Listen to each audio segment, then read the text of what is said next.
Good evening and welcome to episode 21 of Red All Over YouTube, which is the YouTube version of the Liverpool fanzine Red All Over the Land.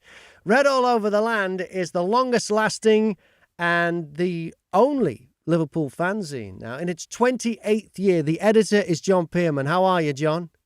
I'm not too bad, thank you. And we've got a special guest tonight.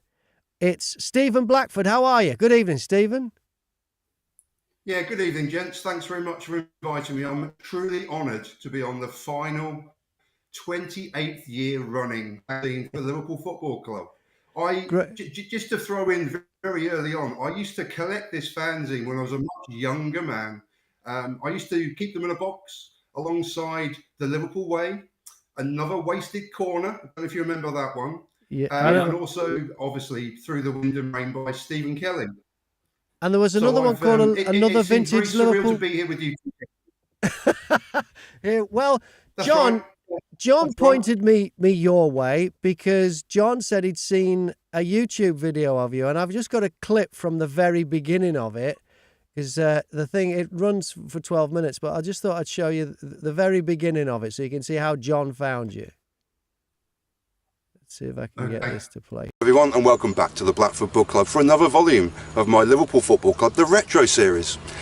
And here I am again on the banks of the River Severn in oh so beautiful Ironbridge. And just look at that October sunshine and the reflections behind me. What a place this is. I couldn't possibly recommend Ironbridge highly enough to you, but my battery's dying, so I had to be quick. This was featured in Red All Over the Land, Liverpool's only and now 28-year going strong independent fanzine. And it's also in the column, yesterday's paper. And this was Liverpool 3, Tottenham Hotspur 1. Then you go on to, you read the whole article out in that. So are you in Telford? Is that where you're from? No, I was originally born in Portsmouth. And I moved to Telford in 1999, essentially for a job, which made me or allowed me to climb the greasy pole of corporate structure. But it actually allowed me, I know, keep laughing, but it actually allowed me to be just one A road away from Liverpool. So rather than 5.5 hours each way from Portsmouth to Liverpool every other week, it was now just 90 minutes. And so I desperately went for that job purely because I could move up here. I joined the supporters club, made some friends there, still know them now. It was a move purely based on my love of Liverpool. Nothing to do with work whatsoever. And you're a published author as well, aren't you? I certainly am, yes. The reason why some of the videos are actually at Ironbridge is that I'm trying to promote my writing from this very book. I can see we're on a bit of a delay, but I'll keep waving it. Well, anyway. I've got a better picture of it there. Look at that. There you go. Chasing the Impossible. Damocles. Yeah. Oh, Graham, you've done me a great turn there. Thank you very much. Yes, I am. I self-published it in May 2023. It's my kind of last 2 years. My life and soul has gone into that. I'm incredibly proud of it. I'm just trying to get some sales. I mean, as John knows far better than any of us do, trying to sell anything independently is incredibly difficult. So I'm just trying absolutely everything I possibly can. Well, tell us about the book. What's it about? Even sitting on the banks of the River Severn. Oh, sorry. There's a bit of a delay at my end. Essentially, there are 8 personal stories that pockmark the book, and they are 7 of my European travels. I first went to Sion in 1996 for the glory tie of the second round, first leg of the Cup Winners' Cup. It also contains my trips to Rome, to Barcelona in 2001, to the final of the UEFA Cup in 2001, still the greatest final of all time. And then our 3-3 draw with Basel in 2002, and then a horrible night in Dortmund when we got beat by the last-minute goal of Lucio That broke my heart that night. The quarter-final of the Champions League. And there's one final chapter at the end entitled A Lifetime at Southampton Away. Because obviously born in Portsmouth, to Southampton away was incredibly easy for me, even as a teenager. So that would be my one definite away game as a young boy, all the way through to being a teenager, then going to more London games. I went to college, earned some money, and then I started going to Anfield regularly from the early 90s onwards. Right. Oh well, so you missed out on Portsmouth being Liverpool playing at Portsmouth because of Portsmouth's situation. Yeah. Yeah, I saw us win 2-1 when Fowler scored. Oh, blimey. 2006, I think. We wore white socks, if I remember rightly, because of the colour clash. But yes, my hometown team, as it were, have unfortunately dropped down to the bottom league. But I think they're currently top of League One currently, one of the only teams still unbeaten in England. I follow their results from a distance, but I'm obviously a Red first and foremost. So when you did watch Liverpool at Portsmouth, my very first game was actually a pre-season. A pre-season friendly. Yeah, I saw them when Fowler. Yeah, a pre-season friendly in 1982 in August. I've actually put this article in, I think, this month's Red All Over the Land. When the Reds came to town, I think it's called. Yeah, that was my very first game. August afternoon. The Reds only played one pre-season friendly in England, and it was actually at Portsmouth. Liverpool won 3-0. I think Rush scored 2. Phil Neal possibly with a penalty with the third goal. And as I put in the article this month, it was very strange seeing the posters on my 10-year-old's wall come to life with Graham Souness and Ian Rush, Kenny Dalglish, and my best friend Mark, who might be watching this evening, had his photo taken with every single one of those players I've just mentioned. So yeah, if you want your jealousy meter to go up any higher, he's Rush, Souness, Dalglish, Phil Neal, Phil Thompson, Sammy, the whole squad. And I'm not jealous, obviously. Well, that brings us on. If you've got an article in the latest... Well, first of all, Chasing the Impossible and A Sword of Damocles. It's available on Amazon. And if you're watching this live, there won't be a link, obviously, in the YouTube thing. But once it's finished and it's recorded, I'll make sure I get a link onto there as well. So you can click on there and get your copy from Amazon. So if you're watching the recorded version of this, there will be a link down in the description there. All right. Well, you've got an article in the latest Red All Over the Land, which brings us on, obviously, to John Pearman. What can you tell us about the latest issue? Just before you do, John, I should mention that we've got a message come in. It says, "Hello, JJP. Mackin here." So that must be John Mackin, is it, do you reckon? That's my best mate, yep. Yeah. John Mackin. The man who told me to go ahead and bring out Red All Over the Land back in 1995. It was John Mackin who started it all. Gave you the impetus. He was the one who told me it was a good idea. He advised me. Yeah. Oh, good to know. Andrew Nixie's also one of the best people I've ever met in my life. Great. John Mackin, great to know that you're watching, mate. Andrew Nixie's also watching live, and so is Bobby A7 Wall. Love listening to Steve's story about his love of Liverpool FC and his travels following them.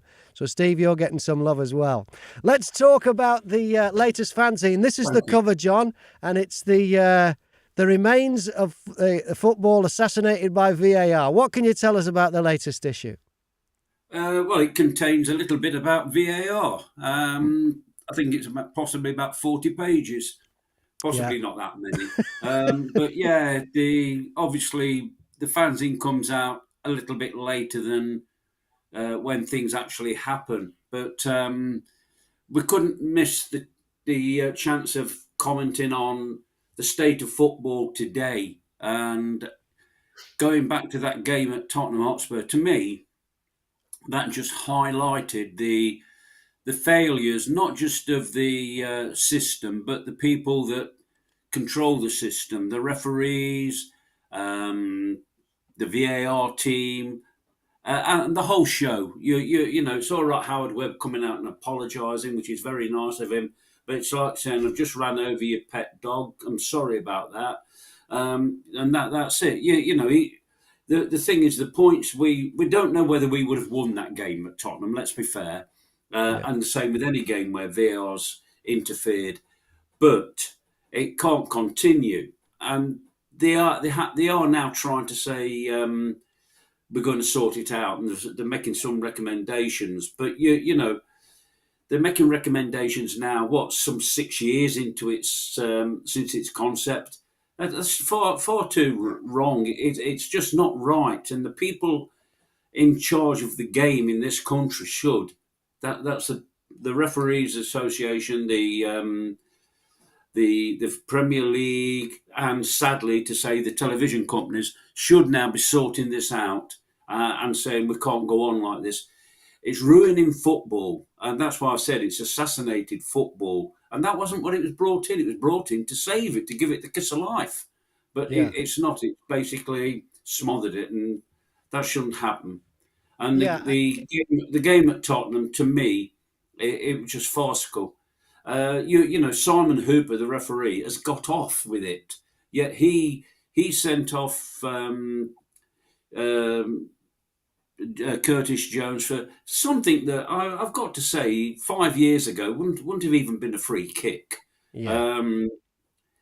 And the referees now send people off for, and not just Liverpool players, obviously. They send players off for something that's innocuous. And, you know, the players don't know what they can do and can't do.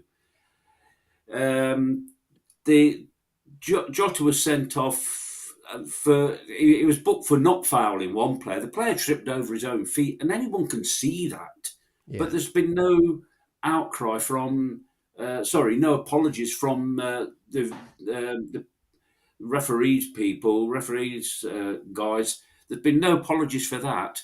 And Liverpool could have had a penalty. There were so many incidents in that game that the referee got wrong. And I'm not here to criticise referees, because I've always supported them the best I can. I grew up knowing a lot of referees, and I actually invited a former Premier League referee who'd refereed at Anfield. He'd refereed the Derby. He's refereed FA Cup finals, League Cup finals, Charity Shield, playoff games.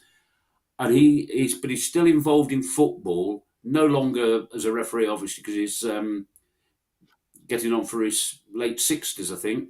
However, he said, I'm allowed to come on and talk about these things. And it's the silence that people don't like. Hooper should have come out after that game and said, I'm sorry, I got it all wrong. Mm. It wouldn't have made any difference, but they've got to be held accountable publicly. Like, if Klopp gets something wrong, when Klopp got booked by Paul Tierney and sent off by Anthony Taylor, known locally as the Mack, he had to come on air and explain what he had done, why he was in trouble, but the referees don't. And you know, and the cover up, they're like the Masons. They get into a little clique.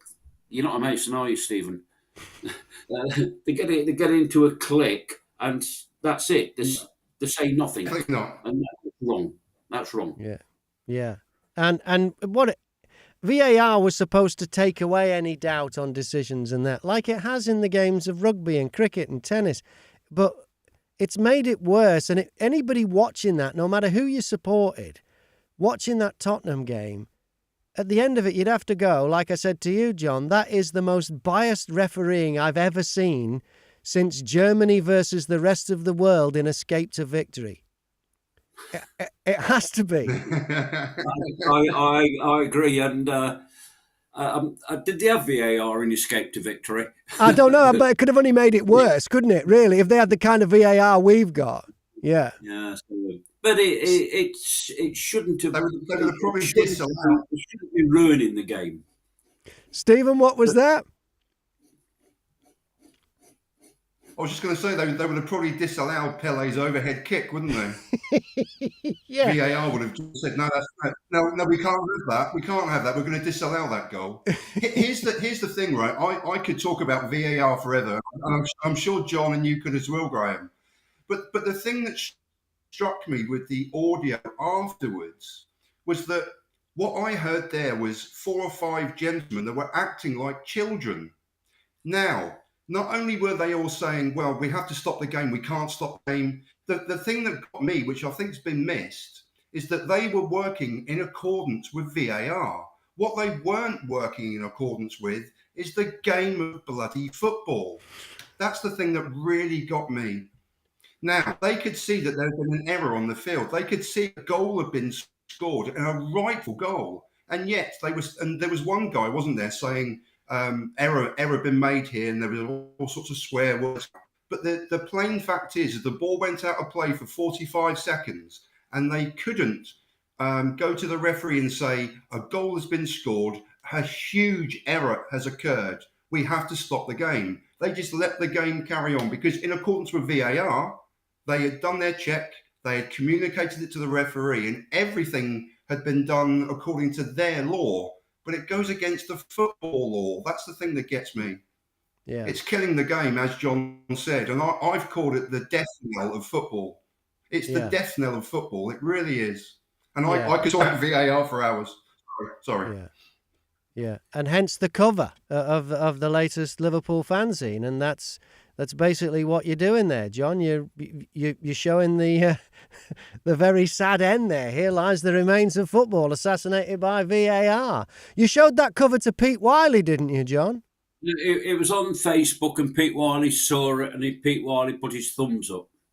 Oh, well, that's good to know. A man with his heart as big as Liverpool. That to me is an approval, seal of approval when Pete Wiley does that. Yeah, we'll have to get him on this show one day, John. Yeah. We shall also have to get John Mackin on this show. Well, John Mackin has replied. John Mackin, who we revealed earlier, was the inspiration to start Red All Over the Land, or gave you the push that you needed to start it, John, 28 years ago. He said, I only said do it as I knew you'd print every word I wrote, is what he said here. Yeah. And I did.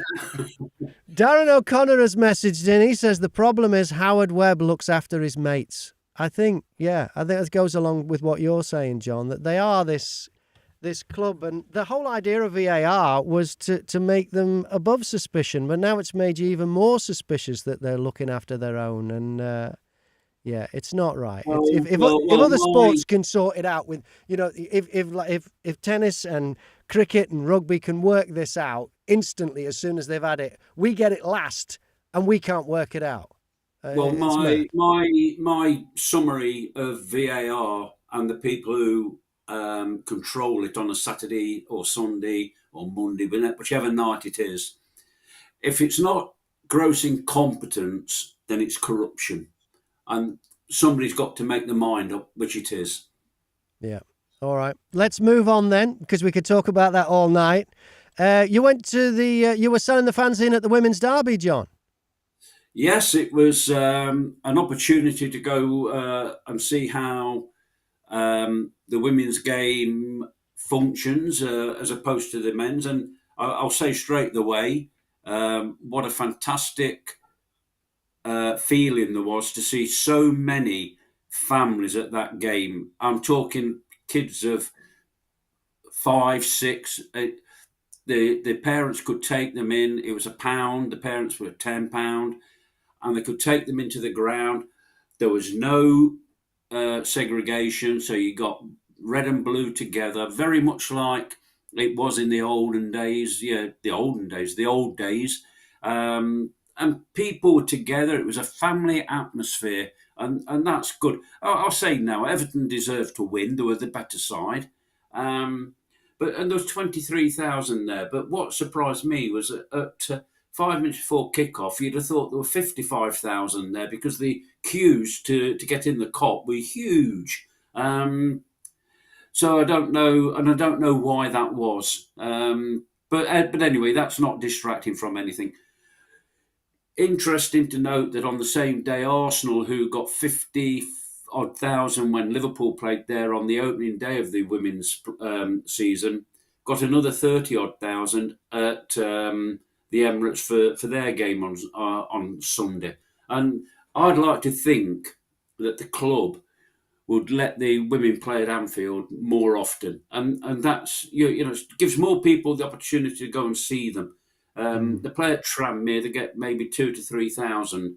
They should be playing at Anfield when it's available and trying to get in a bigger as many as they can, and it promotes the game. And I also think that Liverpool as a club should invest in the women's team a little bit more.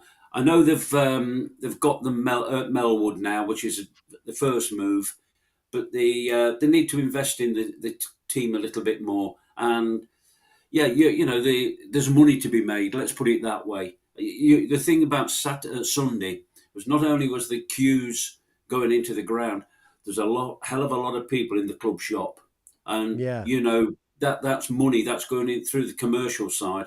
That's a lot of money going in there, and that's what it's all about. I also think the under-21s should play there occasionally when they get the opportunity. And if there's a youth cup game and the youth cup programme starts, which is the under-18s, they should get the chance to play at Anfield as well. They used to. I mean, in the 70s, I went to a Liverpool schoolboys game at Anfield. They just opened the main stand. That was so. I don't know whether they're trying to protect the pitch or whatever they're trying to do there. Why they don't? It's possibly, but to me, I just think that the club have got the opportunity of giving these people, the women's team, the younger lads, the academy sides, should give them the opportunity of playing at Anfield more often. Mm-hmm. And did fanzine sell well? And also, sorry, what was that, Stephen?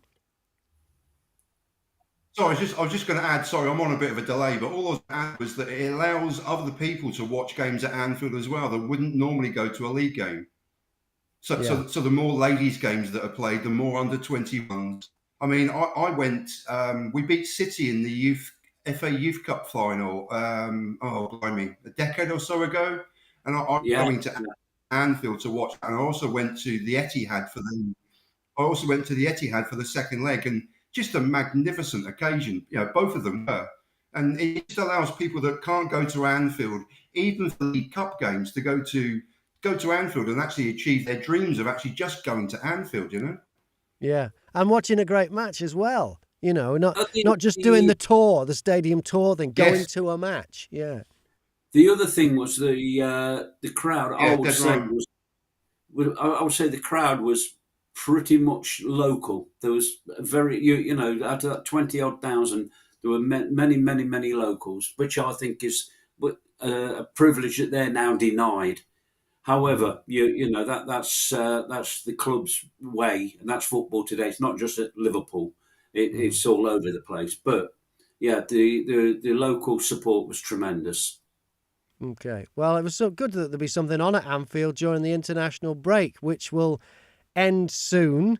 As we record this tonight, it's England-Italy, which at least makes it seem worthwhile, because up until then I thought, they've had an international break so England can play Australia. But anyway, international break. After the international break, now 12:30 kickoff it's going to be this week. You're not happy about that, are you, John? I'm certainly not. It means I have to get up early to start with and get over to Anfield to sell the new issue. Yeah. But 12:30. All right. This time we're playing Everton, so both sets of supporters who live locally have only got a short trip. But Liverpool have now, I think this is the 13th time Liverpool have had the 12:30 slot, known by some as the graveyard slot. And that's wrong. When we play Manchester City after the next international break, it's at 12:30. So we've had 3 international breaks and we've got the 12:30 slot when we've come back. That's wrong. There shouldn't be a 12:30 slot. They could play that game on a Saturday night at 5:30 or, as they have done in other cases, 7:30 or 8 o'clock.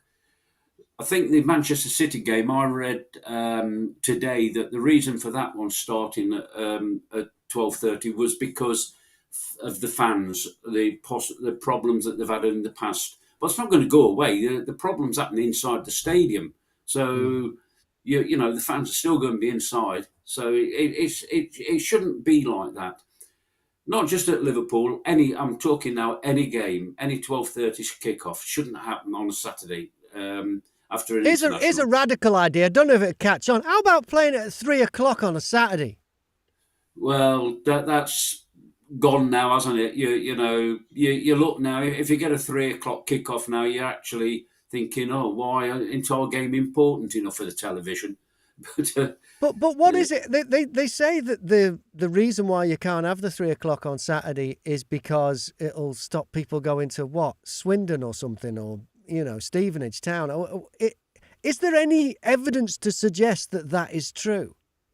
Has it been tested? Have they put something on at 3 o'clock on a Saturday and noticed a dip in attendance at smaller grounds? Is it even real, or is it just completely made up? Well, I've got to be honest and say, if I it's always been. Sorry. It's always been what, Stephen? You broke up there. Sorry, it's John, always been what? It's always been the argument. It's always been the argument used that you've just said, Graham, that it's going to impact on the lower league teams. But the thing is, again, I don't think there's been any actual evidence shown that this actually happens. Now, we've also got a TV schedule now that runs from 12:30 to 2:30 to 5:30, and sometimes we've also got a game in the evening as well. So we're kind of following the American model of having one game after the other. But you were right. I'll just end by saying you were right earlier by saying that the 3 o'clock kickoffs now are almost seen as throwaway. They're almost not important for TV, and that's a really sad indictment, isn't it, of the 3 o'clock kickoff? Yeah. I don't know. I agree with you. I mean, the thing is, if Liverpool were playing a game on a Tuesday night, Wednesday night, and they put it on television, and on the same night, Lincoln City were playing a game in League One, Lincoln City fans wouldn't say, I'm not going to watch Lincoln, I'm going to watch the game on the television. And I'll be honest and say that if the television companies decided to show Manchester United playing Manchester City at 3 o'clock on a Saturday, and we were playing Fulham, and I'm not being disrespectful to Fulham, I would go and watch Liverpool play Fulham, and so would every other Liverpool fan. Yeah. I don't know where they get the idea from. Somebody has made up the idea out of fear early on, probably when television was still new. Probably, because I think there were people who didn't want Match of the Day to show matches in delay even. They didn't want football on television at all because television was still new. But we're in a multimedia world now, and people will get the game if they want to see it at 3 o'clock on a Saturday. It is possible, I've heard. And so it's silly now. It's just the whole thing has just got completely silly. In fact, you feel sorry for anybody who, and I don't know if they have been, somebody who gets caught streaming a 3 o'clock Saturday game, who lives in a long way from Anfield, then the game's a sellout. Well, they've no option because you can't get it legally if you wanted to watch it on the telly, and all the games are a sellout.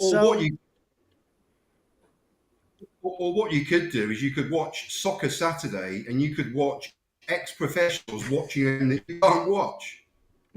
It's silly, isn't it? It is just silly. It is. That's how silly it is, and it would take some explaining to somebody from another country who is watching something like Soccer Saturday, going like, well, why aren't they showing us the games? Oh, the reason is because we're worried about them not going to watch Stevenage Town or whoever it turns out to be that they're. Yeah, and I don't think there's any evidence at all that that's even true. All right, let's move on then. That's international break, 12:30 kickoffs. We don't seem to be getting a fair go at that. We really don't. Anfield Road stand, John. We got any news on that? What is the latest with that? No, obviously it's closed till Christmas at least, and I'm not sure when it will reopen.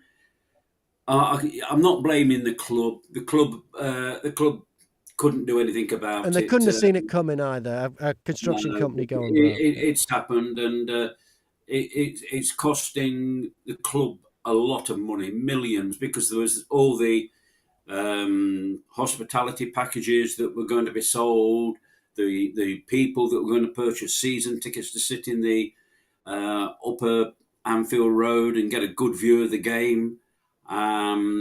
That's cost everybody money. And I do know people have booked flights to come over from all parts of the world, and of course had to cancel the hotels. Nobody sympathises with them when they ask for the money back. So let's just hope that in the new year it can be resolved. Because, say, Liverpool are losing 11,000 seats per game, something like that. And, it's a shame. Yeah, I can't see it. I honestly can't see it opening this season because there's still work to be done to open that upper tier. And as well as that, you've got all the lawyers and the accountants and all the people that usually move at glacier-like speed. They're the ones in the way because there's people owed money and it's a mess. Financially, it's an issue. So I really can't see it opening this season. I really can't. But let's hope I'm wrong. Yeah. All right then. Looking forward to Saturday, the big one. What are your thoughts on that? Let Stephen go first.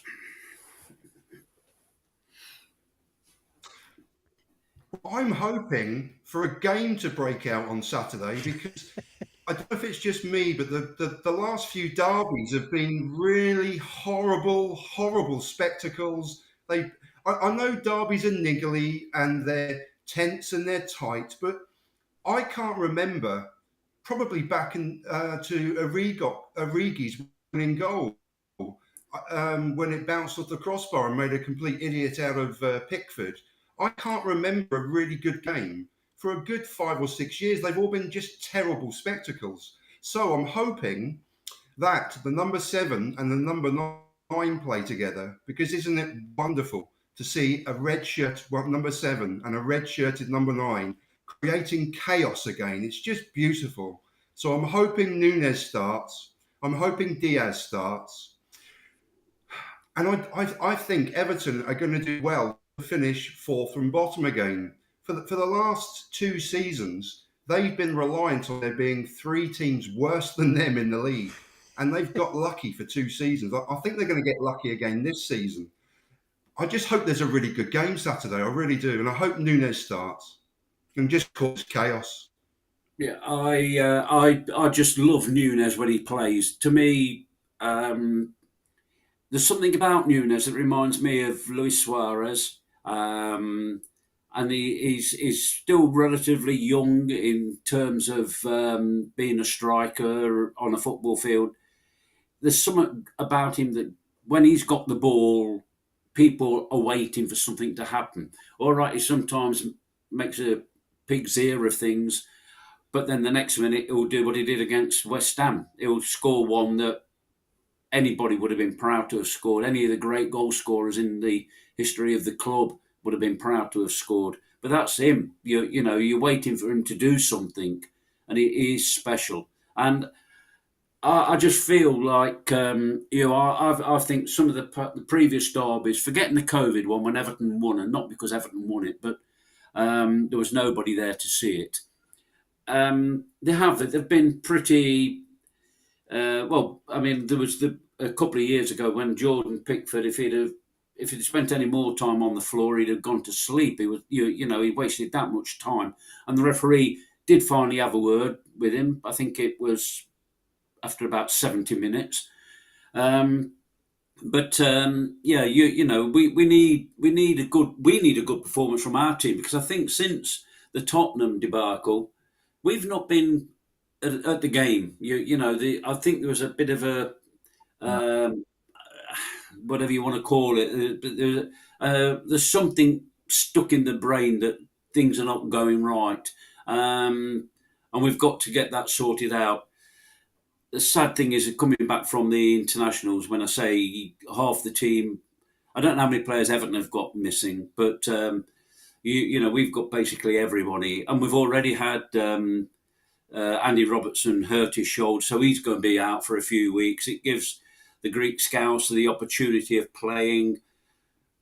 I'm not his biggest fan, I'll be honest, but I hope he proves me wrong and really comes to the fore.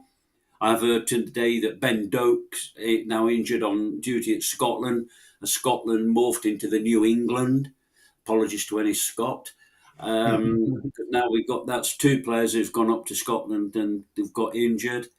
So yeah, I just hope that we can really turn in a show and put the past couple of weeks prior to the international break behind us, get it out of the system, because I think this team is pretty good.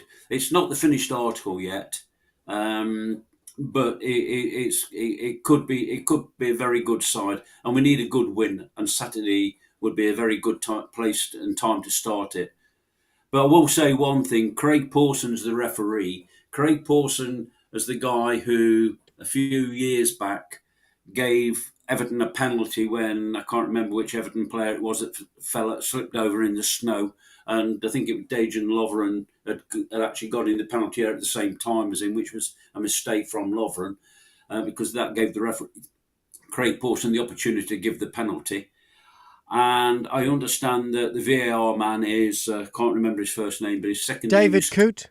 David Coote and Stuart Burt are the VAR. So David Coote's the man who didn't spot Jordan Pickford's assault, kung fu kick, whatever you want to call it, on Virgil van Dijk in the COVID derby at Goodison.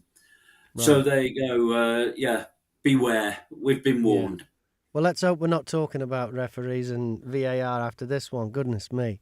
Okay, so it's still a derby. It's still an exciting time to be a Liverpool fan when the derby comes round. Whether the game itself or not delivers is another thing, but it is an important one, and that's happening on Saturday.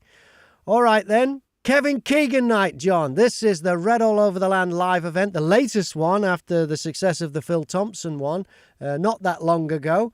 So it's at Hotel Anfield. What's the latest on this? It's going to be November the 18th, John. November the 18th, the official 28th birthday of Red All Over the Land. Tickets are beginning to go quite well.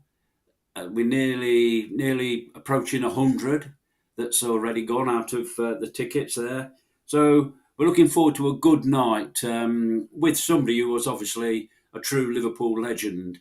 Yeah, Kevin Keegan, yeah. Yeah, so we're hoping that we'll sell out, and we're hoping that we can make some money, because what we want to do is stage an event just before Christmas, or around the Christmas time anyway, at the church down on Breck Road. Not a religious service or anything like that. It's a church converted into a pub. And last year they put something on for the local people who rely on food banks. We want to contribute to that. And we're getting some support from quite a few people who want to help us with this, including the Spirit of Shankly and other people, and another organisation that nobody knows about just yet. So I'll give them a mention here. It's called the Boys Pen Society. You don't need being told what that's all about, but they're bringing out their own merchandise. So they're coming along. So we've got them, that they should be there, but something else to introduce people to. We've got representatives from the football club coming, not players, unfortunately, but certainly people from behind the scenes. And we're hoping George Sefton's going to be there too, isn't he, John? George Sefton, yeah. And we're going to try and invite a couple of more guests, people to come and turn up. So, Stephen, if you fancy a 90-mile trip, you'd be more than welcome. Bring your book. You never know, people. You can sign copies. You can sell copies. We've also going to have I'm serious. We're going to have the auction, and we're going to have a raffle. Now, one of the raffle prizes will be a Kevin Keegan shirt. A retro Kevin Keegan shirt from '77, and we've Signed, also obviously, because Kevin's going to be there. Yeah, well, he'll be there, so he can sign it. Yeah. yeah. And we've also got, I'm going to have to stand up here, which I don't do very often on a YouTube show. We've also got a Diego Jota shirt.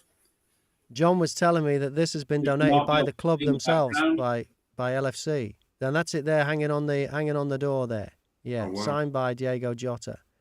But it's good that the club are helping out this time as well, John. The good relationship happening there with the club. Yeah, there's new people at the club. You know, it's not quite the new broom, but it's there's new people. Amanda Jacks, who is the director of fan engagement, has been very, very supportive. She's really helped, and she's the person who got us that shirt. And we'll have other things there. We're going to have a few items in the auction and the raffle that are well worth bidding for or winning. Yeah, if And you've never raffle been to one of the Red All Over the Land nights, if you're a Liverpool fan, you'll love it because you just get to hang out for a night at Hotel Anfield. So you're in Anfield itself anyway, in the area.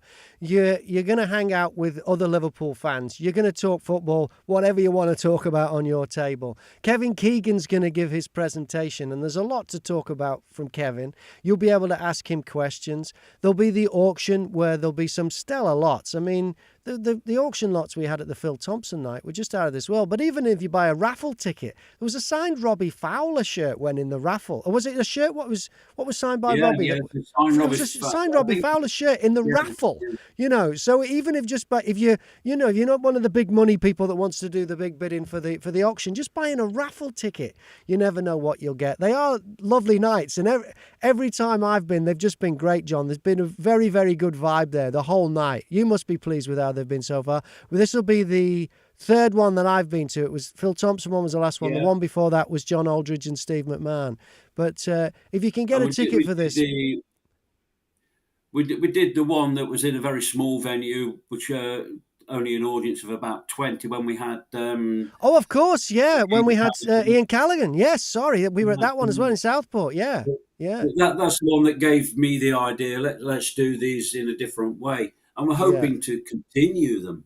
Yes. So, you know, there's one thing you're not short of at Liverpool is legends.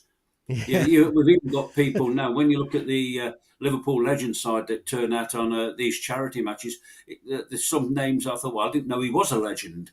Right. Yeah. But I'm not going to mention any names. But Okay. yeah, you know, there's a lot of people there, and we want to work with the community, the Anfield community. We're on their territory, if you like, every game, every home game, selling the fanzine. So we're in their area, we're in their back garden. We want to repay them, and this is one way we can do it. And especially the way things are now, not just around Anfield, but nationwide, where people are relying on food banks. We did this last year for Abbey Lawns. We raised £3,000, and sadly, Abbey Lawns had to close in late January.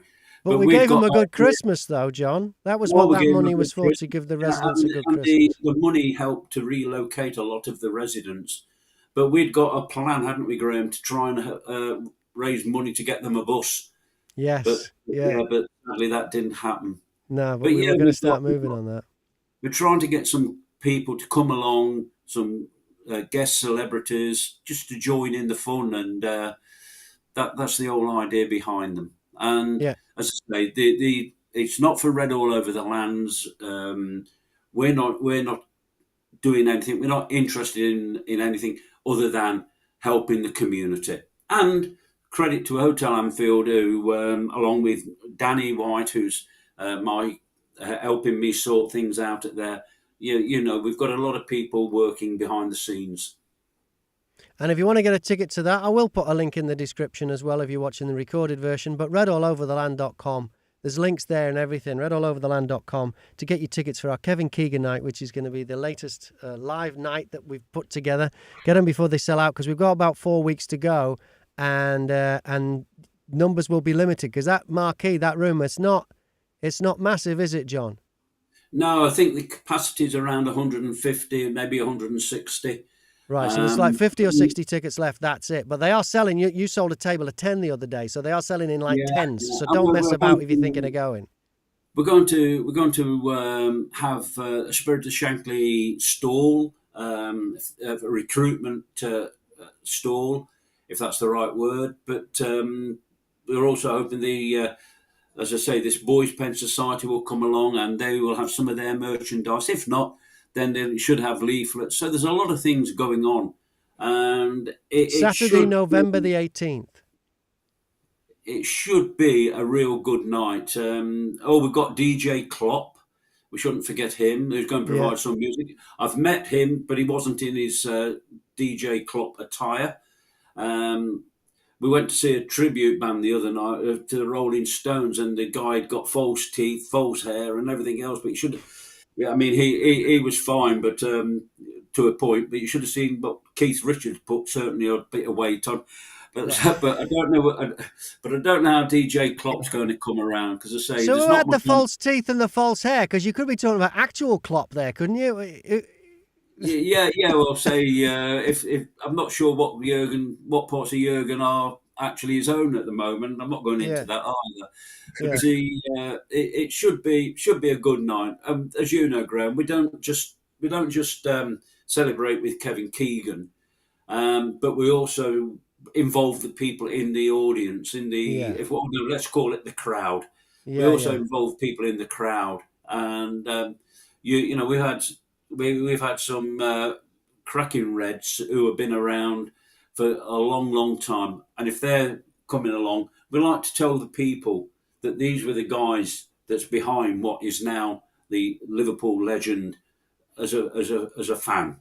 Yeah, which brings me back to John Mackin, who's been back in touch, John, on the messages. He says, as far as the derby goes, he says he's not bothered about a good game as long as we beat them.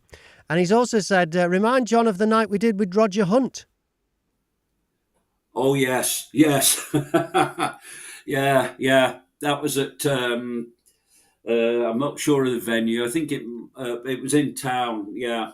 And Roger Hunt was there, and Roger was my one of my favourites, near enough my favourite. He was, and what a gentleman. And we put something in the fanzine, and it was called A Night to Remember, not a night, N-I-G, Night with a K, night, as it was Sir Roger Hunt, and he was amazing, absolutely amazing.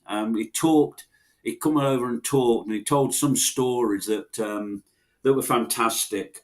About, because Liverpool won the cup in 1965, and some guy apparently was walking past Tommy Lawrence's house, and Tommy Lawrence lived very close to where Roger Hunt is. And the Liverpool fan said to Tommy Lawrence that any chance of seeing your medal, your cup winners medal, and Tommy Lawrence said, got no idea where it is, in the garage or somewhere. He said, nip round Rogers, he's got all his on the mantelpiece, and that was how it was. Yeah. But Roger was brilliant. He told us some fascinating facts back then. Yeah, and I have to confess, we had a few drinks. Yeah, well, John Mackin he's also said, he said it was religious. He says it was that much of an experience for him. It was religious. Well, we hope the Kevin Keegan night goes just as well, or even better. It's on November the 18th. Tickets are on sale right now. There'll be a link in the description if you're watching the recorded version. redallovertheland.com is where you need to go to get your tickets if you're watching this live, if you want to do it quick and beat the rush. Is there anything else anyone else wants to say? Stephen, what would you like to say in closing, Stephen? It's been an honour to be with you, gents, to be honest. As I opened with, I seriously bought the very first issue of Red All Over the Land all those years ago. And I used to have them in dusty boxes with all the other fanzines. And so all those months ago, when I first submitted an article to John for the fanzine, I was over the moon. I really was to be featured. So this is it's been an honour. Thanks very much. It's been a really lovely evening. I would say the honour is ours, because we want people on. We want this YouTube idea is It's not to rival anything else. We're not going to rival any other podcast. We're not interested in doing that. We want you to promote your own that you've now started up. It's like the fanzine. The strapline of the fanzine is it's for the fans and by the fans. And this Read All Over YouTube is exactly the same. It's for the fans and by the fans. And we hope listened to and watched by the real fans. But we've actually been asked Graham for a future show if we can wear a T-shirt. Now, I always come on these wearing my match day kit. But yeah, and again, if you can, I don't know if you can't see behind me, I'll stand up again. There's a shirt there, and if you can't read what's on there, that's the Hungarian flag, John, yeah? Yeah. And it's Bosla. It says Sobosla. Obviously a player on words on a particular player we have with us at the moment who is just brilliant. And so where did the T-shirts come from, John? Well, a guy called Roger Clegg sent it to me. Roger comes to some of the events that we've done. He buys raffle tickets. He buys the fanzine, subscribes to the fanzine. And he's also got a very active mind when it comes to T-shirts, by the looks of it. So he said if we would wear one on the next show, he'll make sure you get one as well, Graham. So we'll do that. We'll break the habit of a lifetime and wear a Sobosla shirt.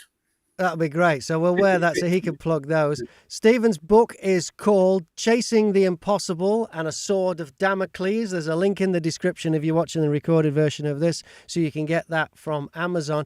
You should submit that to Read All Over the Land because we review books in there now, Stephen. So that's just an idea for you if you'd like a review of it in Read All Over the Land. Yeah, I was actually going to speak to John and suggest that I don't know, just provide a small article for the fanzine in regard to the book. Yeah. But I'm also more than happy to supply a copy. Or it's available to read actually on Amazon Kindle if you've got an unlimited account, so you can read it for free. You need to turn it into an audio book.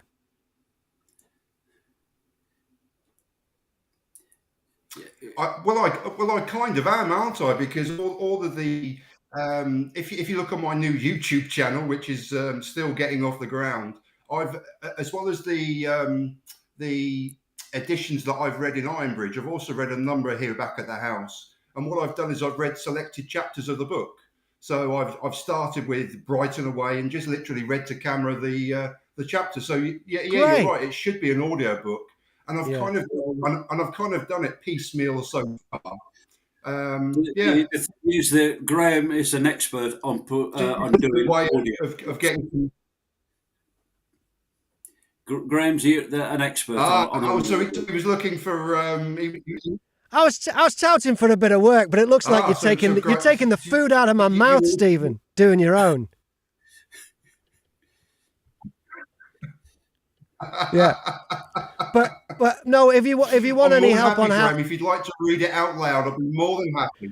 If you would like to read it, if you'd like any help on how to get started in that, I can let you know. I've done over 200 audiobooks, and they're all on sale at Audible. If you want to check any of them out, but I haven't done any on Liverpool actually. I've not done any Liverpool books. I've done a book that was set in Liverpool. It was a fiction book about gangsters and cops chasing them. And I've also done a book about Curtis Warren, the Liverpool drug dealer. I've done a biography of his. But I haven't actually done any audiobooks on Liverpool Football Club.